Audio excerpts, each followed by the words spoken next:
السلام علیکم ورحمۃ اللہ وبرکاتہ۔ عزیزان ملت، نماز عیدین واجب ہے، مگر کب اور کس پر؟ سوال یہ ہے کہ اس صورت حال میں کیا ہم گھروں میں نماز عید پڑھ سکتے ہیں؟ بعض لوگوں کا کہنا ہے کہ جس طرح سے نماز پنجگانہ اپنے گھروں میں ہم ادا کرتے ہیں جماعت کے ساتھ، ایسے ہی نماز جمعہ اور نماز عیدین بھی پڑھ سکتے ہیں۔ ایسا نہیں ہے، بڑا فرق ہے نماز پنجگانہ اور نماز عیدین و جمعہ کے مابین۔ شرائط دونوں کے الگ الگ ہیں۔ میں کچھ ظاہری فرق آپ کے سامنے پیش کروں تاکہ آپ آسانی سے سمجھ سکیں اور آپ جان سکیں کہ کس طرح فرق ہے نماز پنج وقتہ میں اور عیدین و جمعہ کے شرائط میں۔ آپ دیکھیے، نماز عیدین و جمعہ کے لیے امام کے سوا 3 مقتدی کا ہونا شرط ہے۔ اگر 3 سے کم رہے تو نماز جمعہ و عیدین نہیں ہو سکتی، لیکن 5 وقتہ نمازوں کے لیے امام کے ساتھ اگر ایک بندہ بھی ہے، ایک مرد ہے، جماعت ہو جاتی ہے۔ یہ پہلا فرق۔ ایک فرق اور بھی ہے کہ نماز جمعہ اور عیدین کے لیے قضا نہیں ہے، یعنی اگر آپ کی جمعہ چھوٹ جائے، عیدین چھوٹ جائے تو قضا نہیں ہے اس کی، مگر 5 وقتہ نماز اگر آپ کی چھوٹ جائے تو آپ قضا بھی کر سکتے ہیں۔ حتیٰ کہ اگر آپ کی جماعت چھوٹ جائے تو آپ تنہا بھی پڑھ سکتے ہیں، لیکن نماز جمعہ و عیدین تنہا نہیں پڑھ سکتے۔ ایک فرق یہ بھی یاد رہے کہ آپ دوبارہ بھی جماعت کر سکتے ہیں، لیکن نماز جمعہ اور عیدین کی دوبارہ جماعت نہیں کر سکتے۔ آپ دوسری مسجد میں دیکھیں، جماعت مل جائے تو ماشاءاللہ، ورنہ آپ ظہر کی نماز پڑھ لیں جمعہ کے دن۔ یہ فرق بھی آپ کو یاد رہے کہ نماز 5 وقتہ کے لیے اذان بھی ہے اور اقامت بھی ہے، جبکہ عیدین کے لیے نہ اذان ہے اور نہ اقامت ہے۔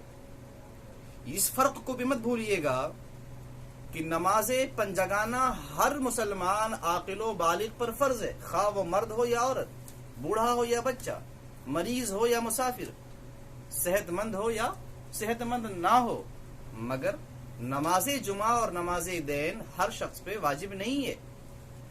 مسافر پر نماز پنج وقتہ ہے، نماز جمعہ و عیدین نے۔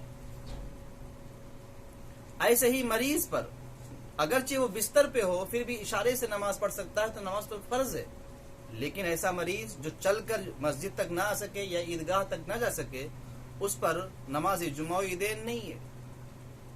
اس فرق کو بھی آپ اپنے پیش نظر رکھیں کہ نماز 5 وقتہ کی امامت کوئی بھی کر سکتا ہے، بس وہ لائق امامت ہو، لیکن نماز جمعہ اور عیدین کی امامت ہر کوئی نہیں کر سکتا، خواہ وہ لائق امامت بھی ہو پھر بھی نہیں کر سکتا، اس کے شرائط الگ ہے۔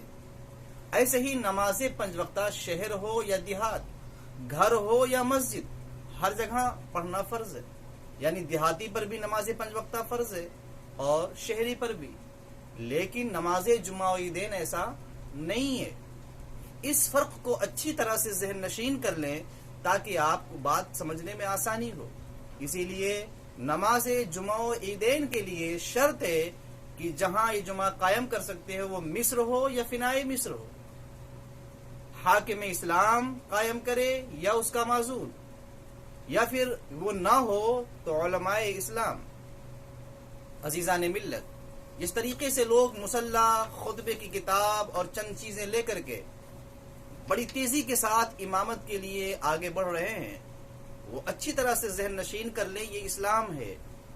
خدا را اپنے عقل کے گھوڑے مت دوڑائیں، بلکہ شریعت مطہرہ نے جو مسائل ہمیں بتائے ہیں اس پر عمل کریں۔ جب آپ پر نماز عیدین و جمعہ نہیں ہے تو آپ جمعہ کے دن ظہر پڑھ لیں اور عید کے دن اپنے گھر میں نماز 4 رکعت ادا کر لیں نماز عید کے بعد۔ جب آپ کے محلے کی مسجد کی نماز ہو جائے اس کے بعد 4 رکعت 2 کر کے آپ ادا کر لیں، یہ نماز نفل ہے، اور انشاءاللہ اللہ عز و جل اس کا ثواب آپ کو خوب عطا فرمائے گا۔ لیکن وہ لوگ جو اپنے اپنے گھروں میں جمعہ اور عیدین قائم کرنے کا اعلان کر رہے ہیں، میں قوم سے گزارش کروں گا، خدا را آپ ذرا ان سے پوچھیں کہ ہر بات پہ آپ شریعت و سنت کی بات کرتے ہیں، ثبوت اور حوالے کی بات کرتے ہیں، خدا را بتائیں تو صحیح کہ فقہ حنفی میں یا کسی بھی فقہ میں اس طرح سے عام طریقے سے اعلان کرنا کہ ہر بندہ اپنے اپنے گھروں میں نماز عیدین ادا کر لے، یہ کہاں لکھا ہے؟ کس کتاب سے ثابت ہے؟ آخر قوم کے جذبات کے ساتھ کھلواڑ کیوں ہو رہا ہے؟ آخر شریعت میں اضافہ کرنے کی کوشش کیوں کی جا رہی ہے؟ میں تمامی مسلمانوں سے گزارش کروں گا کہ میرے عزیز ساتھیوں اور دوستوں، آپ حضرات اگر مسجد میں شریک نہیں ہو سکتے چونکہ آپ معذور ہیں، مجبور ہیں، ایسی صورت میں آپ اپنے گھر میں عید کے دن نماز چاشت 4 رکعت نماز پڑھ لیں اور جمعہ کے دن نماز ظہر تنہا ادا کر لیں۔ اللہ عز و جل سے امید رکھیں کہ اللہ عز و جل آپ کی نماز کو قبول فرمائے، اور ایسا نہ کریں کہ آپ اپنے گھروں میں ٹیرس پر، چھت پر یا پھر ایک جگہ جمع ہو کر کے، تو یاد رکھیں اس کے لیے قوانین الگ ہیں، اور جس طرح سے عام اعلانات ہو رہے ہیں یہ غلط ہیں۔ خدائے قدیر و جبار ہمیں شریعت و سنت پر عمل کی توفیق عطا فرمائے۔ فقیر حسن نوری گونڈوی، خادم نورانی مسجد بیگم باغ کالونی، اجین، MP۔